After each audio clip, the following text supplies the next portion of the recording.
ಸಮುದಾಯದಲ್ಲೇ volunteers ನ create ಮಾಡಿ ಸಮುದಾಯದಲ್ಲೇ ಹೋಗಿ ಯಾಕೆ ಈ ಹೆಣ್ಮಗಳನ್ನ ನೀವು ರೆಫರ್ ಮಾಡಿದ್ರಿ, ಯಾಕೆ ಈ ಗರ್ಭಿಣಿ ಹೆಣ್ಮಗಳನ್ನ ನೀವು ಇಲ್ಲಿಂದ KC ಜನರಲ್ಗೆ ಯಾಕೆ ಕಳಿಸಿದ್ರಿ ನೀವು? ಮಲ್ಸಂದ್ರ ಅರ್ಬನ್ ಹೆಲ್ತ್ ಸೆಂಟರ್ ಅಂತ ಏನಿದೆ, ಪ್ರೈಮರಿ ಹೆಲ್ತ್ ಸೆಂಟರ್, ಅದ್ರ ಪಕ್ಕದಲ್ಲೇ ಹೆರಿಗೆ ಆಸ್ಪತ್ರೆ. ನಿಮ್ಗೆಲ್ಲ ಗೊತ್ತಿರ್ಬೋದು, ಅನೇಕ ಹೆರಿಗೆ ಆಸ್ಪತ್ರೆಗಳನ್ನ FRU ಮಾಡಿದ್ದಾರೆ, ಫಸ್ಟ್ ರೆಫರಲ್ ಯೂನಿಟ್ಸ್ ಅಂತ ಮಾಡಿದ್ದಾರೆ. ಅಂದ್ರೆ ಕಷ್ಟಕರವಾದ ಡೆಲಿವರಿಗಳನ್ನ ಅಲ್ಲೇ ಮಾಡಬೇಕು ಅಂತೇಳಿ, ಎಲ್ಗೂ ಕಳ್ಸಂಗಿಲ್ಲ ಅಂತೇಳಿ. ನೀವ್ ಯಾಕೆ KC ಜನರಲ್ ಹೋಗು, ನೀವು ಬೋರಿಂಗ್ ಹೋಗು ಅಂತ ಕಳಿಸ್ತೀರಿ ಅನ್ನೋದು ಒಂದು ಪ್ರಶ್ನೆ. ಈ ಎಲ್ಲ ಸ್ಟ್ರಾಟಜಿಗಳನ್ನ ಸಮುದಾಯದಲ್ಲಿರ್ತಕ್ಕಂಥ ಕಾರ್ಯಕರ್ತರು ಅರ್ಥ ಮಾಡ್ಕೊಂಡಾಗ ಮಾತ್ರ ಮಾತಾಡಕ್ಕಾಗುತ್ತೆ. FRU ಅಂದ್ರೆ ಏನು? ಉದಾಹರಣೆಗೆ ಒಂದು ಹೆರಿಗೆ ಆಸ್ಪತ್ರೆ ಇದೆ, ಅಲ್ಲಿ ಏನೆಲ್ಲ ಫೆಸಿಲಿಟೀಸ್ ಇದಾವೆ, ಎಂತ ಸಂದರ್ಭದಲ್ಲಿ ಅವರು ಹೊರಗಡೆ ಕಳಿಸ್ಬೇಕು, ಎಂತ ಸಂದರ್ಭವರೆಗೂ ಅಲ್ಲೇ ಮಾಡಬೇಕು.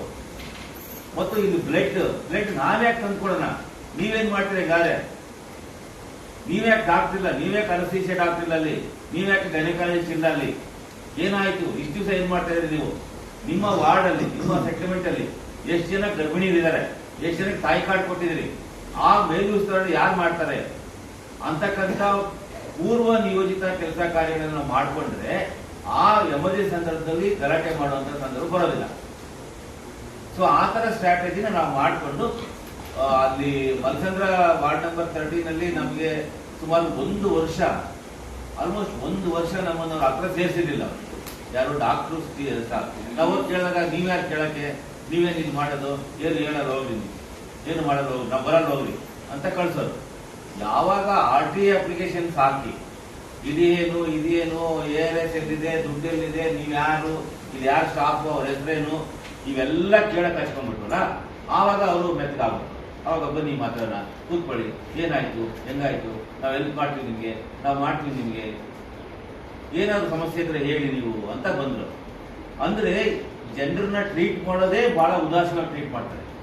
ಒಬ್ಬ ಸಂಘ ಸಂಸ್ಥೆಯ ಪ್ರತಿನಿಧಿಗಳೇ ಈ ತರ ಟ್ರೀಟ್ ಮಾಡ್ತಾರೆ ಅಂತಂದ್ರೆ ಸಾರ್ವಜನಿಕರಿಂದ ಎಷ್ಟು ಉಪಯೋಗವಾಗಿ ನೋಡ್ಬೋದು ಅವರು. ಸೊ ಮೊದಲು ನಮ್ಮ ರೆಪ್ರೆಸೆಂಟೇಷನ್ ಅಲ್ಲಿ ಪಕ್ಕ ಆಗ್ಬೇಕಾದ್ರೆ PHCಗಳಲ್ಲಿ, ಮತ್ತು ಯಾರು ಡಾಕ್ಟರ್ ಇದ್ದಾರೆ ಆ ಡಾಕ್ಟರ್ MBBS ಡಾಕ್ಟರ, ಗೈನಕಾಲಜಿ ಡಾಕ್ಟರ, BMS ಡಾಕ್ಟರ ನಮ್ಗೆ ಅರ್ಥ ಆಗ್ಬೇಕು. ಯಾವ ನರ್ಸ್ಗಳು ಎಷ್ಟು ಜನ ಇದ್ದಾರೆ, ಅವ್ರ ಕಾಂಟ್ರಾಕ್ಟ್ನವರ, ಅವ್ರು ಯಾವ ತರ ನರ್ಸ್ಗಳು, ANM, GNM, ಅದು ಗೊತ್ತಾಗುತ್ತೆ ನಮ್ಗೆ. ಒಟ್ಟು ಅಲ್ಲಿರ್ತಕ್ಕಂಥ ಬ್ಯಾಕ್ ಗ್ರೌಂಡ್ ನಮ್ಗೆ ಗೊತ್ತಿಲ್ಲ ಅಂತಂದ್ರೆ ನಾವು ಮಾತಾಡಕ್ಕಾಗಲ್ಲ. ಒಬ್ಬ ನರ್ಸ್ ಇರ್ತಾರೆ, ಇಬ್ಬರು ನರ್ಸ್ಗಳು ಇರ್ತಾರೆ, ಪಾಪ ಬೆಳಿಗ್ಗೆ 8 ಗಂಟೆಗೆ ಬಂದಿರ್ತಾರೆ, ಅವ್ರು 4 ಗಂಟೆಗೆ ಡ್ಯೂಟಿ ಮುಗಿಯುತ್ತೆ, ಅವ್ರು ನಂಗೆ ಶಿಫ್ಟ್ ಡ್ಯೂಟಿ ಚೇಂಜ್ ಮಾಡ್ಬಿಡ್ತಾರೆ, ಹಂಗೆ ನಾವು ನೈಟ್ ಡ್ಯೂಟಿ ಮಾಡ್ಬೇಕು ಅಂತ ಹೇಳಿ, ಯಾಕಂದ್ರೆ ಬೇರೆಯವ್ರು ಇಲ್ಲ. ಆಮೇಲೆ ಕಾಂಟ್ರಾಕ್ಟ್ ಸ್ಟಾಫ್ ಮತ್ತೆ ಡಾಕ್ಟರ್ ಇದ್ದಾರೆ.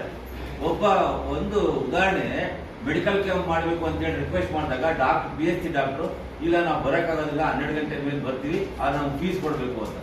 ಆಯ್ತು, ನಾವು ಫೀಸ್ ಕೊಡ್ತೀವಿ ಅಂತೇಳಿ ಫೀಸ್ ಕೊಟ್ಟು ರಸಿಪ್ಟ್ ಹಾಕಿ ಅವ್ರ ಹೆಸರಲ್ಲಿ ಚೆಕ್ ಕೊಟ್ಬಿಟ್ಟು ಆಮೇಲೆ ಅವ್ರು ಇಟ್ಕೊಂಡಿವಿ ನಾವು ನೆಕ್ಸ್ಟ್ ಟೈಮ್ RTA ಅಪ್ಲಿಕೇಶನ್ ಆಗಿ. ಆ ಡಾಕ್ಟ್ರು ಸಾರ್ ನಿಮ್ ದುಡ್ಡು ವಾಪಸ್ ಕೊಡ್ತೀನಿ, ನಾನು ಇದನ್ನ ಕೆಲಸ ಬಿಟ್ಟು ಹೋಗ್ತೀನಿ, ನಾನು ಬಿಟ್ಬಿಡಿ, ನೀವು ದುಡ್ಡು ನಿಮ್ಗೆ 3,000 ಕೊಟ್ಟಿದ್ರಿ, ವಾಪಸ್ ಕೊಟ್ಬಿಡ್ತೀವಿ, ನಾನು ಕೆಲಸನೂ ಬಿಟ್ಟು ಹೋಗ್ತೀನಿ, ನನ್ನ RTA ಅಪ್ಲಿಕೇಶನ್ ತೆಗೆದುಬಿಡಿ ಫಸ್ಟ್ ನೀವು. ಸೊ ಈ ತರ ಸಮುದಾಯದವರು ಮೇಲ್ವಿಚಾರಣೆ ಮಾಡಿದಾಗ ಮಾತ್ರ ಈ ಎಫೆಕ್ಟಿವ್ ಆಗುತ್ತೆ ಅಂತಕ್ಕಂಥದ್ದು ನಾವು ಕಂಡುಕೊಂಡಿರ್ತಕ್ಕಂಥ ಒಂದು ಟೂಲ್ ಅದಕ್ಕೆ. ಸೊ ಹಂಗಾಗಿ ಎಲ್ಲರೂ ನಾವು ಹೋಗಿ ನಿಂತ್ಕೋಬಹುದು, ನಾವು ಹೋಗಿ ಬೆಡ್ ಹತ್ರ ನಿಂತ್ಕೋಬಹುದು, ನಾವು ಗೇಟ್ ಹತ್ರ ನಿಂತ್ಕೋಬಹುದು, ಎಲ್ಲನೂ ಮಾಡ್ಬೋದು. ಬಟ್ ಅದಕ್ಕೆ ಇನ್ ಸ್ವಲ್ಪ ರ್ಯಾಷನಲ್ ಆಗಿ ಮಾನಿಟರ್ ಮಾಡೋದು ಅಂತ ಕರೀತಾರೆ, ಸಮಂಜಸವಾಗಿ. ಅಂದ್ರೆ ಉದಾಹರಣೆಗೆ NHRC ಗೈಡ್ಲೈನ್ ಏನಿದೆ, ರಾಷ್ಟ್ರೀಯ ಮಾನವ ಹಕ್ಕುಗಳ ಆಯೋಗ ಗೈಡ್ಲೈನ್ಸ್ ಏನಿದೆ, ನೀವು ಅದನ್ನ ಫಾಲೋ ಮಾಡ್ತಾ ಇದ್ದೀರಾ, ಎಲ್ಲಿ ಬೋರ್ಡ್ ಹಾಕ್ತಿರತ್ತೆ? ಈಗ ಅವ್ರ ಪ್ರಕಾರ ಇವತ್ತು ಬೆಳಗ್ಗೆಯಿಂದ ಸಂಜೆವರೆಗೂ ಯಾವ ಸ್ಟಾಫ್ ಕೆಲಸ ಮಾಡ್ತಾರೆ ಅವ್ರ ಹೆಸರು ಸಮೇತ ಬೋರ್ಡ್ ಹಾಕ್ಬೇಕು. ಇವತ್ತು ಬೆಳಿಗ್ಗೆ ಸಂಜೆವರೆಗೂ ನಿಮ್ಮ ಹತ್ರ ಏನ್ ಮೆಡಿಸಿನ್ ಇದೆ ಬೋರ್ಡ್ ಹಾಕ್ಬೇಕು. ಇವತ್ತು ಸಂಜೆವರೆಗೂ ಯಾವ ಡಾಕ್ಟರ್ ಕೆಲಸ ಮಾಡ್ತಾರೆ ಬೋರ್ಡ್ ಹಾಕ್ಬೇಕು. ಅವೆಲ್ಲ ನಾವು ಸ್ವಚ್ಛತೆಯಿಂದ ಇಟ್ಕೊಂಡು ಎಲ್ಲನ ಬೋರ್ಡ್ ಹಾಕಿ ಡಿಸ್ಪ್ಲೇ ಮಾಡಬೇಕು. ಅದು ಮಾಡಿದಿರ ನೀವು. ಮತ್ತು FRU veterinary health veterinary centre ಏನಿದೆ ನಿಮ್ಮ ಹತ್ರನ ಸವಲತ್ತುಗಳು ಏನೇನಿದಾವೆ ನೀವು ಬೋರ್ಡ್ ಹಾಕಿದ್ದೀರಾ, ಹೇಳಿದಿರ ಸಾರ್ವಜನಿಕರಿಗೆ. ಈ ತರ ಒಂದೊಂದಾಗಿ ನಾವು ಮಾನಿಟರಿಂಗ್ ಲೆಕ್ಕದಲ್ಲಿ ಹೋದಾಗ ಅವ್ರನ್ನ ಅಕೌಂಟೇಬಲ್ ಮಾಡ್ಬೋದು. ನಾವು ಒಂದ್ಸತಿ ಅವ್ರನ್ನ ಅಕೌಂಟೇಬಲ್ ಮಾಡಿದ್ರೆ ಅವ್ರಿಗೆ ಗೊತ್ತಾಗುತ್ತೆ, ಇದು ಯಾಕೋ ನನಗೆ ತೊಂದರೆ ಆಗ್ತಾ ಇದೆ, ಇದು ನಾನು ಕರೆಕ್ಟಾಗಿ ಕೆಲಸ ಮಾಡಬೇಕು.